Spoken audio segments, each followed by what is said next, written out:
Hello guys, it's प्रकाश और आप देख रहे हैं लर्निंग प्लस चैनल। आज हम कुछ साइंस के बेसिक इंपॉर्टेंट क्वेश्चन डिस्कस करेंगे जो मोस्टली एग्जाम में पूछे जाते हैं। बेसिकली हम पॉलिटेक्निक का सिलेबस कवर करेंगे। ठीक है, देख लेते। एक ही प्रकार का परमाणु किस में मिलता है? एक ही प्रकार का परमाणु होना चाहिए तो वो नेचुरल एलिमेंट में होगा, प्राकृतिक तत्व में होगा। ठीक है, नेक्स्ट है वायु क्या है? वायु मिश्रण है, क्योंकि इसमें carbon dioxide, oxygen, helium, neon, ये सब गैस जो है वो किसी फिक्स्ड क्वांटिटी या फिक्स रेशियो में मिश्रित नहीं रहते हैं। ठीक है ना, उनका रेशियो कोई फिक्स नहीं है। ठीक है, इसलिए मिश्रण है। अगर ये फिक्स रेशियो में होते तो उसको यौगिक बोलते, कंपाउंड बोलते। नेक्स्ट है अमोनिया क्या है? रासायनिक यौगिक है, NH3 होता है। ठीक है ना, अमोनिया। नेक्स्ट है डायमंड हीरा या तत्व है, एलिमेंट है, कार्बन का सबसे प्योरेस्ट फॉर्म होता है। ठीक है ना, इसमें 99.9% कार्बन ही होता है। ठीक है ना, डायमंड है सबसे हार्डेस्ट एलिमेंट, इसी को बोलते हैं सबसे हार्डेस्ट सब्सटेंस, यही है, डायमंड है। नेक्स्ट क्वेश्चन है जल एक यौगिक है क्योंकि? जल यौगिक है क्योंकि इसमें हाइड्रोजन और ऑक्सीजन का इसमें एक रेशियो में मिलेगा तभी जल बनेगा। ठीक है ना, एक ऑक्सीजन और 2 हाइड्रोजन का जब रेशियो होगा तभी क्या बनेगा? या जल बनेगा, इसलिए इसको यौगिक बोलते हैं। नेक्स्ट है 2 या 2 से अधिक शुद्ध पदार्थों को किसी भी अनुपात में मिला देने पर मिश्रण। किसी भी अनुपात की बात करिए। ठीक है ना, निश्चित अनुपात रहता तो यौगिक होता। ऐसे तत्व जिसमें धातु और अधातु दोनों गुण पाए जाते हैं उप धातु कहलाते हैं। ठीक है ना।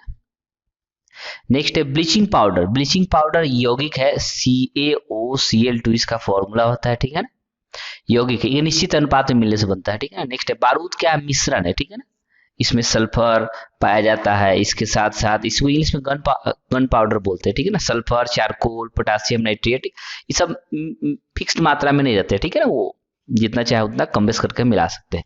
नेक्स्ट है वह वैज्ञानिक जिसने परमाणु सिद्धांत दिया था, डाल्टन ने दिया था। ठीक है ना। नेक्स्ट है परमाणु के नाभिक कौन से कण होते हैं? परमाणु के नाभिक में प्रोटॉन और न्यूट्रॉन होते हैं। थोड़ा फोटो के हिसाब से देख लेते हैं। एटॉमिक, इसमें प्रोटॉन और न्यूट्रॉन होते हैं। प्रोटॉन पर प्लस चार्ज होता है, न्यूट्रॉन पर नो चार्ज होता है, ना प्लस ना माइनस। इलेक्ट्रॉन इसके चारों ओर चक्कर लगाते हैं। ठीक है ना, ये नाभिक होता है, इसी में प्रोटॉन और न्यूट्रॉन होते हैं। नेक्स्ट क्वेश्चन है परमाणु, नेक्स्ट एक इलेक्ट्रॉन पर कितना बेस होता है? तो 1.6 × 10⁻⁻19 कूलम ये चार्ज होता है। ठीक है ना, प्रोटॉन पर और न्यूट्रॉन, इलेक्ट्रॉन पर और प्रोटॉन पर। इलेक्ट्रॉन पर माइनस होगा, वही प्रोटॉन पर सेम प्लस में चार्ज हो जाएगा, बट चार्ज दोनों में सेम होगा। नेक्स्ट है परमाणु विद्युतता होते हैं उदासीन होते हैं, क्यों? क्योंकि इसमें इलेक्ट्रॉन पर क्या होता है? माइनस चार्ज है, प्रोटॉन पर प्लस चार्ज, दोनों की संख्या बराबर होती है। जितना इलेक्ट्रॉन की संख्या बराबर प्रोटॉन की संख्या, दोनों प्लस माइनस इक्वल होते हैं, इसलिए लगभग यह क्या होते हैं? उदासीन होते हैं। नेक्स्ट है सोडियम 11 नंबर और 22 इसका वेट में एक बीटा उत्सर्जन के बाद यह चेंज हो जाएगा, मैग्नीशियम में चेंज हो जाएगा। ठीक है ना। नेक्स्ट है यदि किसी रेडियोधर्मिक पदार्थ की मात्रा को 2 गुना कर दिया जाए तो रेडियोधर्मी क्षारण की दर कोई चेंज नहीं होगा, संख्या डबल हो या ट्रिपल। ठीक है ना।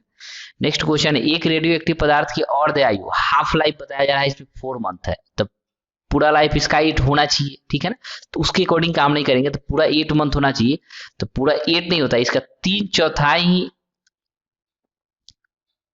क्षय करने के लिए ही कितना? इसका 8 मंथ लग जाता है। ठीक है, 3/4 करने के लिए इसका डबल, हाफ लाइफ का डबल टाइम लगता है।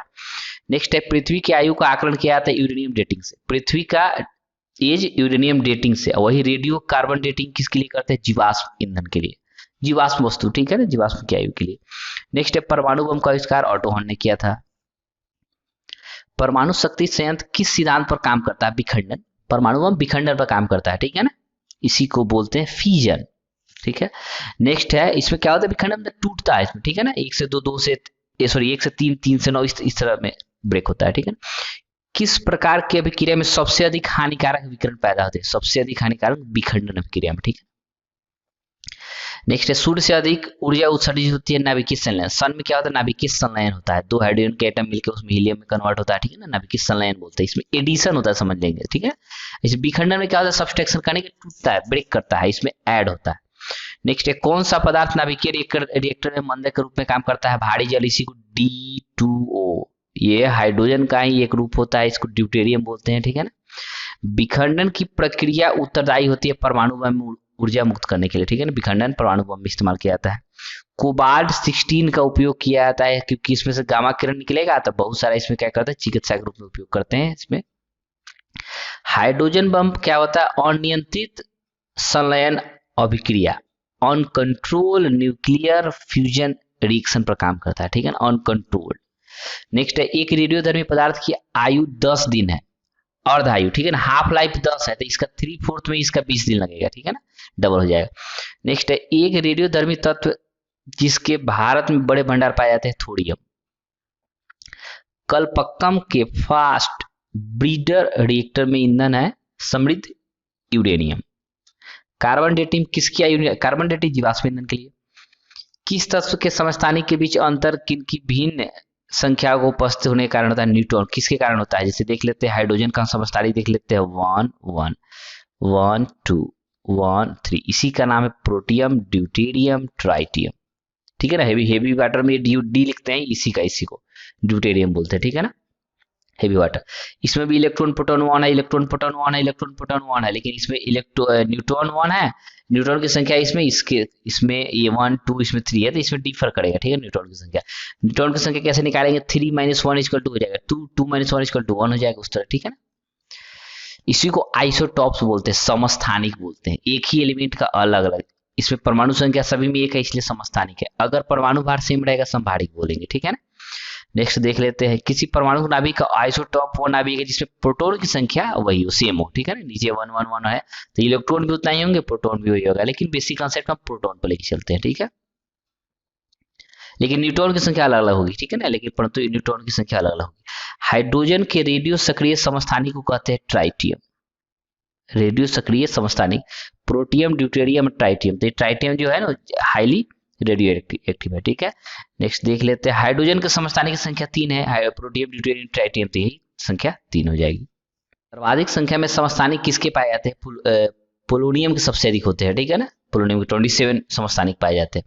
आइसोटोन्स होते हैं, समान न्यूट्रॉन की संख्या होगी तो उसको आइसोटोन्स बोलेंगे, ठीक है।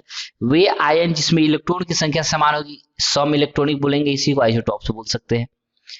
किसके उत्सर्जन में संभारिक उत्पन्न होते हैं, बीटा किरण के उत्पन्न से, ठीक है ना, बीटा किरण जब उत्पन्न होगा। कोबाल्ट 60 का इस्तेमाल किया था क्योंकि गामा किरण इसमें से निकलते हैं, ठीक है ना। रक्त कैंसर को नियंत्रित करने के लिए क्या कोबाल्ट 60 का उपयोग किया था, क्योंकि इसमें से गामा किरण निकलेंगी। अम्ल वह पदार्थ है जो प्रोटॉन देता है, अम्ल जैसे कि HCl, HNO3, H2SO4, इसमें H+ आयन में ब्रेक होगा, इसमें से भी H+ हो जाएगा, इसमें से भी H+। इसको जब जल में डालेंगे तो H+ आयन निकल जाएगा, ठीक है। जो H+ देगा वो अम्ल होगा, तो H+ है यानी प्रोटॉन देगा, प्लस चार्ज है, वही माइनस रहता है तो क्या रहता है, इलेक्ट्रॉन होता है। अम्ल एवं भस्म के परीक्षण के लिए किसका उपयोग किया जाता है, लिटमस पेपर का, ठीक है ना। एक रेड कलर का लिटमस पेपर होता है, एक ब्लू कलर का लिटमस पेपर होता है। अगर रेड से ब्लू चेंज होगा तो बेस हो जाएगा, अगर ब्लू से रेड चेंज होगा तो एसिड होगा यानी अम्ल होगा। नेक्स्ट देखते हैं, जल में घुलनशील भस्म बेस को क्या कहते हैं, क्षार बोलते हैं। पीएच मान निर्धारण करता है, पीएच मान का निर्धारण किसने किया, सारेंसन ने किया था, ठीक है ना। पीएच मान 0 से लेके 14 तक लिखा रहता है, 7 न्यूट्रल होता है, 7 से कम जो जिसका मान होगा एसिडिक होगा, 7 से जो ऊपर होगा उसको क्या बोलेंगे, बेसिक होगा यानी क्षार होगा, एसिड मतलब अम्ल होगा। नेक्स्ट देख लेते हैं, सभी अम्ल जल में घुलकर क्या देते हैं, H+ आयन देते हैं, ठीक है ना। अभी देखे थे ना HCl, HNO3, H2SO4 सब H+ देंगे। भस्म का स्वाद कैसा होता है, खारा होता है। किसी एक सामान्य व्यक्ति के रक्त का पीएच स्तर क्या होता है, 7.35 से 7.45, ठीक है ना। 7 से अधिक है इसका मतलब बेस होता है पीएच, ठीक है ना। और दूध का मिल्क में देख लेते हैं क्या होता है, 6.6 है मतलब एसिडिक होता है, ठीक है ना। इसलिए दूध पीने के बाद थोड़ा सा आलसी आने लगता है, आदमी को नींद आने लगता है, क्योंकि इसका पीएच मान 7 से कम होता है, एसिडिक होता है। जो लवण अम्लीय हाइड्रोजन परमाणु या हाइड्रोक्सिल आयन से मुक्त होते हैं कहलाते हैं समान लवण कहलाते हैं। समान लवण के घोल में क्या होता है, सोडियम के धनात्मक एवं क्लोरीन के, जैसे कि नमक NaCl होता है तो Na में प्लस चार्ज, Cl पर माइनस चार्ज होता है, तो सोडियम का धनात्मक चार्ज होता है, क्लोरीन का माइनस चार्ज वाला होता है। लवण जो जल का अवशोषण करता है कहलाता है हाइग्रोस्कोपिक लवण कहलाता है, ठीक है ना। जो जल को अवशोष करेगा, मतलब अवशोषित करेगा, एब्जॉर्ब करेगा, उसकी बात की जा रही है, ठीक है ना।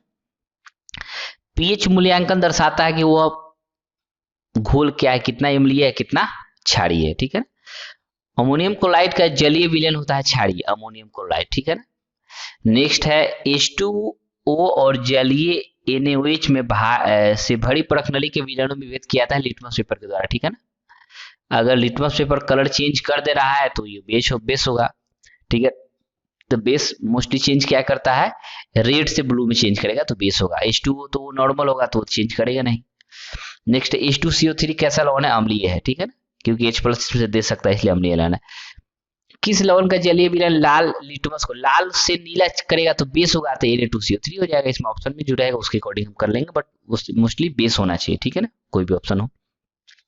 कॉपर सल्फेट का जलीय घोल प्रकृति में अम्लीय होता है क्योंकि लवण में होता है हाइड्रोलिसिस होता है, ठीक है ना।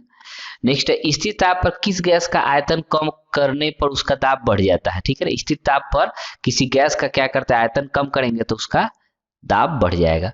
सामान्य ताप और दाब पर गैसों के समान आयनों में अणुओं की संख्या समान होती है, ठीक है ना, समान टेम्परेचर और प्रेशर पर। यह किस नियम के अनुसार है, एवोगाड्रो की परिकल्पना के द्वारा, ठीक है। गैसों के विसरण का नियम किसने दिया था, ग्राहम ने दिया था। गैसों का विसरण, वायु से हल्की गैस है अमोनिया। नेक्स्ट है किसी गैस का अनुभार उसके वाष्प घनत्व का कितना होता है, 2 गुना होता है, उसके वाष्प घनत्व का डबल होता है अनुभार। ताप एवं दबाव की समान अवस्थाओं में विभिन्न गैसों के समान आयतन में किसकी संख्या समान होती है, अणुओं की संख्या समान होती है, ठीक है। गैसीय समीकरण PV=nRT होता है, तो इसमें क्या नाम है, R सूचित किया जाता है मोल की संख्या, मतलब मोल गैस कितना है, ठीक है ना। Like the video, they like, subscribe and share for the further videos.